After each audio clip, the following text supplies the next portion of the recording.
12 से 2 political show देख रहे हैं आप। जरा बात उन भाषणों की कर लेते हैं जिन पर इन दिनों जमकर संग्राम छिड़ा हुआ है। दरअसल कल चुनाव आयोग से 2 बड़े नेताओं को नोटिस जारी किया गया है। इसमें एक नाम कांग्रेस महासचिव प्रियंका गांधी का है, जिन्हें सोमवार तक जवाब देने का समय दिया गया है। दूसरा नाम हेमंत बिस्व शर्मा का है, जिन्हें कल यानी शनिवार तक जवाब देना है।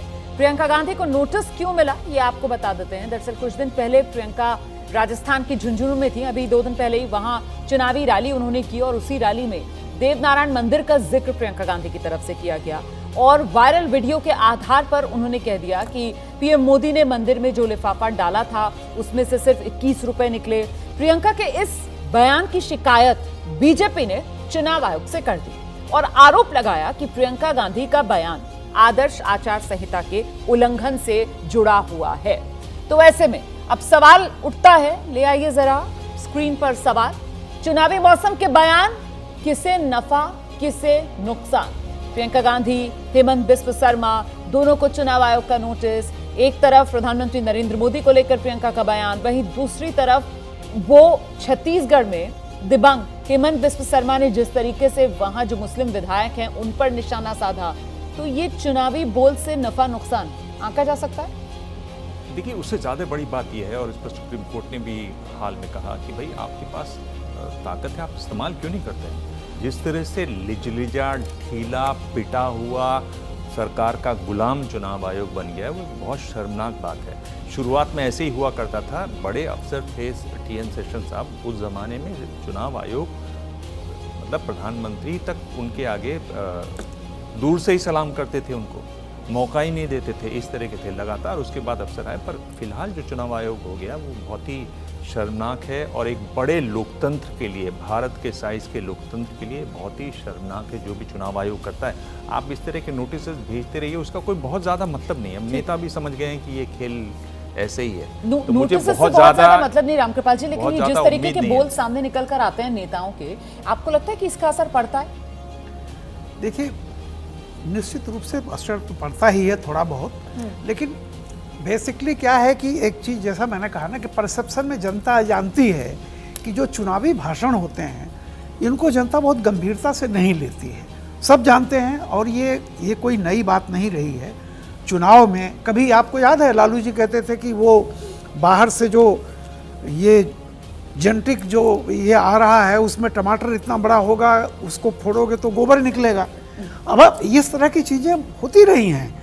तो ये देखिए, जो अब जैसे प्रियंका जी ने जो कहा ठीक है, ह्यूमर की कैटेगरी नहीं, अभी ह्यूमर की कैटेगरी में अब आप कह देंगे कि जो टमाटर आएगा जेनेटिक वाला जो होगा उसमें से गोबर निकलेगा। अगर आप इसको ह्यूमर कहते हैं तो मैं खैर उसको छोड़ता हूँ। बट दूसरा पक्ष भ्रम फैलाने वाला भी तो कहेगा। बहुत सारी चीज़ें ऐसी कही जाती हैं जिनको जनता सीधा नहीं। लेकिन एक बात जो आपने पूछा, मैं इस बात को मानता हूँ कि अगर थोड़े बहुत चुनाव आयोग को कुछ चीज़ें ऐसी जरूर करनी चाहिए कि एक उसकी एक स्तर तय किया जाना चाहिए।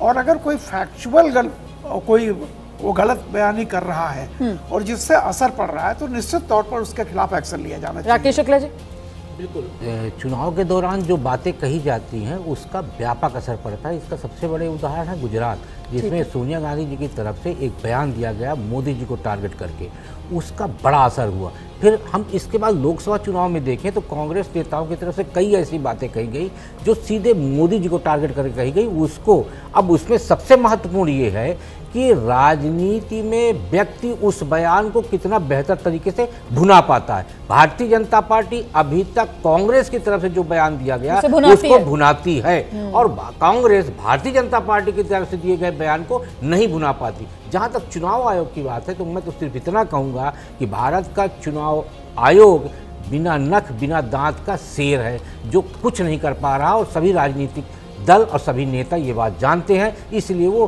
पूरे निर्भीक भाव से इस तरह की बातें तो मतलब संदीप, जब तक वो चुनाव आयोग की तरफ से कोई लकीर नहीं खींची जाएगी ये बोल तो इसी तरीके से जारी रहे। जो राकेश कह रहे थे कि बीजेपी बुना लेती है, कांग्रेस नहीं बुना पाती, उसमें भी चुनाव आयोग की भूमिका कहीं ना कहीं आ जाती है। लिजलिजा शब्द इस्तेमाल किया, दिबांग में कहूँगा डाकिया बन गया। डाकिया पोस्टमैन है कि एक नोटिस जारी कर दिया, उस नोटिस का क्या निकलता है, क्या पता लगता है हमें, किस पर कार्रवाई होती है। कोई जा रहा है तो वो अदालत अपनी तरफ से जा रहा है, मैं तो यहाँ ये कहूँगा कि टीएन सेशन जिनका जिक्र कर रहे थे दिबांग, उनको जल्द से जल्द भारत सम्मान से नवाजा जाना चाहिए और उससे याद दिलाया जाएगा मौजूदा चुनाव आयोग और मुख्य चुनाव आयुक्त और चुनाव आयुक्तों को और आने वाली पीढ़ी को भी एक ऐसा शख्स भी था जो चुनाव आयोग को पूरी तरह से पारदर्शी जिसने बनाया, जिसका डंका, जिसका एक इकबाल था। बिल्कुल, फिलहाल तो वो नेताओं इकबाल- के बोल पर लगाम लगाने में असक्षम चुनाव आयोग ज्यादा नजर आता है और खाना पूर्ति इन नोटिस के जरिए चुनाव आयोग की तरफ से की जाती हुई दिखाई पड़ती है। हम छोटे से ब्रेक के लिए यहां पर रुक रहे हैं, आगे जब लौटेंगे तो बात पीएम मोदी की होगी, जो पिछले 3 दिन से एक ऐसा मैसेज दे रहे हैं जो 2024 के चुनाव में सबसे बड़ा मुद्दा बनने वाला है। क्या है वो मैसेज, कौन सा है वो मुद्दा, बताएंगे आपको। और आइए बात कर लेते हैं प्रधानमंत्री नरेंद्र मोदी की, जो आज मध्य प्रदेश के दौरे पर हैं। पीएम मोदी चित्रकूट के सदगुरु सेवा संघ ट्रस्ट पहुंचेंगे। यहां वो रघुवीर मंदिर में पूजा करेंगे, लेकिन उनकी एक और खास मुलाकात होने वाली है और ये मुलाकात होगी जगत गुरु राम भद्राचार्य से। पीएम मोदी उन 3 धार्मिक ग्रंथों का विमोचन करेंगे जिनकी रचना राम भद्राचार्य ने की है। लेकिन आप इसका सियासी मैसेज समझिए और देखिए कैसे पिछले 3 दिन से पीएम मोदी धर्म का संदेश दे रहे हैं। 25 अक्टूबर को अयोध्या जाने का ऐलान किया, 22 जनवरी को जहां रामलला की भव्य दिव्य राम मंदिर में प्राण प्रतिष्ठा होनी है, इसके बाद 26 अक्टूबर यानी कल के दिन शिरडी के साईं मंदिर पहुंचे थे महाराष्ट्र में प्रधानमंत्री नरेंद्र मोदी, और आज मध्य प्रदेश राम भद्राचार्य से मुलाकात करेंगे पीएम। राम भद्राचार्य का नाम हिंदू संत समाज में बहुत आदर के साथ लिया जाता है। वो हिंदुत्व के बड़े पैरोकार माने जाते हैं, बहुत बार खुलकर बीजेपी का समर्थन कर चुके हैं और सुप्रीम कोर्ट में जब अयोध्या विवाद पर सुनवाई चल रही थी तब इन्होंने राम मंदिर के पक्ष में गवाही दी थी। जब सुप्रीम कोर्ट ने राम भद्राचार्य से भगवान राम के जन्म स्थान के बारे में शास्त्रीय और वैदिक प्रमाण मांगे थे तो उन्होंने अर्थवेद का हवाला देकर श्री राम के जन्म का वैदिक प्रमाण दिया था। इसके अलावा राम भद्राचार्य राम कथा के लिए जाने जाते हैं और इसी के चलते करोड़ों लोगों के प्रिय हैं। यानी नरेंद्र मोदी की ये मुलाकात सामान्य नहीं है, इसके कई मायने भी निकाले जाएंगे। तो 24 का चुनावी खेल, मंदिर के आगे सब फेल। ये जो सियासी मायने पिछले 3 दिन में जिस तरीके से ये 3 तस्वीरें सामने निकल कर आ रही हैं, पॉलिटिकल मैसेजिंग इससे साफ है 24 के चुनाव के लिए। बिल्कुल, मैं बहुत महीनों से ये बात कह रहा हूँ, 24 की लड़ाई मंडल बनाम कमंडल में भी तब्दील होती दिखेगी। अब वो 90 के दशक वाला नहीं होगा, क्योंकि बीजेपी का भी ओबीसीआइजेशन तो हो चुका है, पर जो सेंध मारी पिछड़ी जाति को लेकर जातिगत जनगणना और आरक्षण का मुद्दा रह रहकर अलग अलग जगह जो हुंकार भर रहा है, अब महाराष्ट्र में आप देखिए वहाँ एक बड़ा राजनीतिक मुद्दा वो बन गया है। तो जातिगत जनगणना, पिछड़ी जाति में विपक्ष की तरफ से सेंध मारी, तो वो मंडल की तरफ जाते दिख रहे हैं और कमंडल धारण करते हुए फिर से बीजेपी साफ तौर पर दिखाई दे रही है। दिबांग, लेकिन जिस बात का जिक्र यहाँ पर संदीप कर रहे थे कि मंडल वर्सेस कमंडली, लेकिन ये 90 के दशक जैसा नहीं होने वाला। तो मंडल वर्सेस कमंडल 2.0 अगर हम इसको कहें तो उसे समझें कैसे? देखिए, जो मंडल की राजनीति में है फिलहाल उसके पास एक बहुत सब्सटेंशियल मुद्दा है जाति जनगणना का। तो एक तरफ तो मंदिर पूरा बन चुका है, दूसरी तरफ मंदिर में अभी पहली ईंट समझिए कि बिहार से आई है। जातीय जनगणना बाकी राज्यों में होती है, कैसी होती है उसके सब वादे कर रहे हैं कि हम भी ईंट भिजवाएंगे। जब वो ईंट भेजी जाएगी तब उनका मंदिर एक तरीके से खड़ा होगा मंडल का। इसमें आप जानते हैं कि बार बार कह रहे हैं कांग्रेस अध्यक्ष कि हम जब भी हमारी सरकार बनी तो हम जातीय जनगणना करवाएंगे। ये एक बहुत सब्सटैंटिव मुद्दा है, बड़ा मुद्दा है और इस पर आयरनी देखिए कि कांग्रेस जो मंडल पर बहुत ज़्यादा क्लियर नहीं थी जब पहली बार लागू किया गया, फिलहाल सबसे बड़ी झंडा बरदार वही है, वही इसको आगे ले चल रही है। इस पे मेरे ख्याल से इस मुद्दे को फलीभूत होने के लिए, इसको और इफेक्टिव बनाने के लिए इन्हीं कम्युनिटीज़ के कुछ लीडर्स को सामने आना पड़ेगा, चाहे वो अखिलेश हों या तेजस्वी हों। इस तरह के वो इनके दोनों के पिताजी इस पर बहुत काम कर चुके हैं। तो ये एक बड़ा मुद्दा है, सब्सटेंटिव मुद्दा है और इतना बड़ा मुद्दा मंडल की पॉलिटिक्स के लिए कभी नहीं आया था जो जातीय जनगणना आधार हो। आपने अगर मेरा शो देखा हो, प्रेस कॉन्फ्रेंस में प्रमोट कर दूं अपने शो को, उसमें जितने भी नेता उत्तर भारत के आते थे मैं हर बार ये सवाल पूछता हूँ, जातीय जनगणना पर आप को क्या कहना ठीक है, है। और उसमें बीजेपी वाले उस पर हमेशा साफ नहीं बोल पाते हैं विपक्ष के रामकृपाल जी, मेरा मुकाबले। सवाल आपसे ये है सर कि जातीय जनगणना का मुद्दा जिसकी बात यहाँ पर हो रही थी कि साहब पहले जो कांग्रेस का रुख रहा है और अब विपक्ष इंडिया गठबंधन, उसमें कांग्रेस की अहमियत हम सब जानते हैं, तो उस पुराने वाले कांग्रेस के रुख के बावजूद अब ऐसा क्या नया हो गया है कि वो पिछड़े जो हैं वो इस इंडिया गठबंधन जिसमें मुख्य भूमिका में कांग्रेस पार्टी है उसके पीछे गोलबंद होंगे? आप मुझे एक बात बताइए, अभी जैसे बात हो रही थी, दिवांग जी कह रहे थे मंडल। हाँ जी। मैं एक चीज़ पूछ रहा हूँ, 1990 का जो मंडल आया था आज वो ऐसे ही है क्या?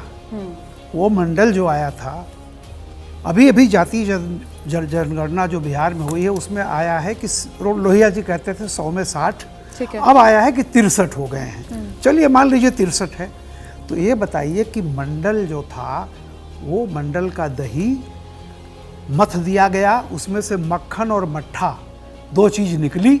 आज मट्ठा जो है वो बीजेपी के पास है।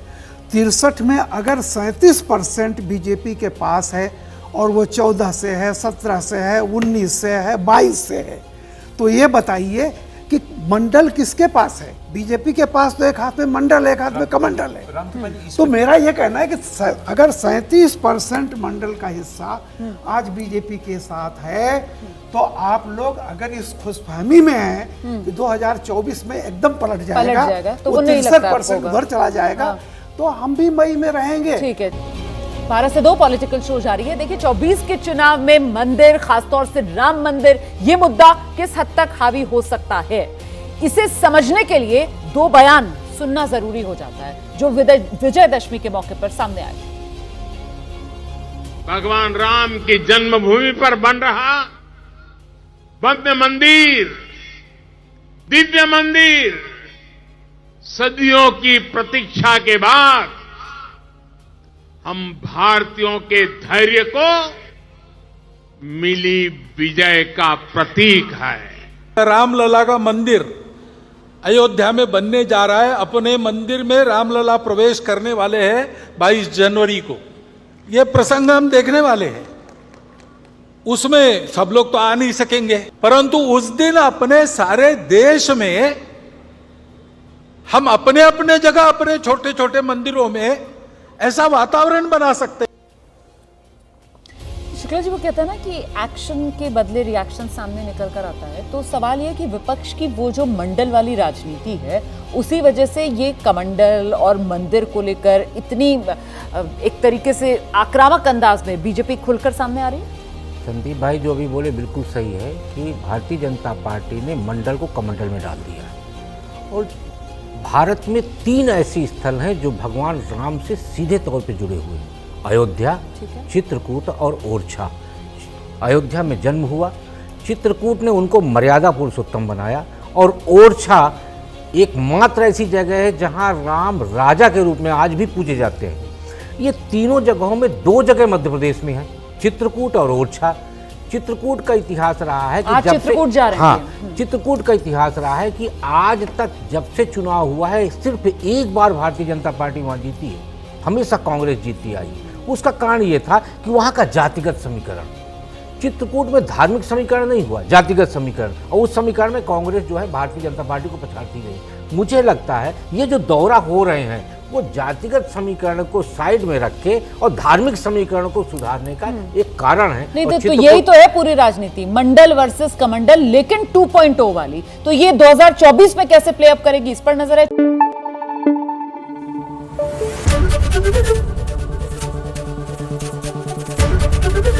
एबीपी न्यूज आपको रखे आगे।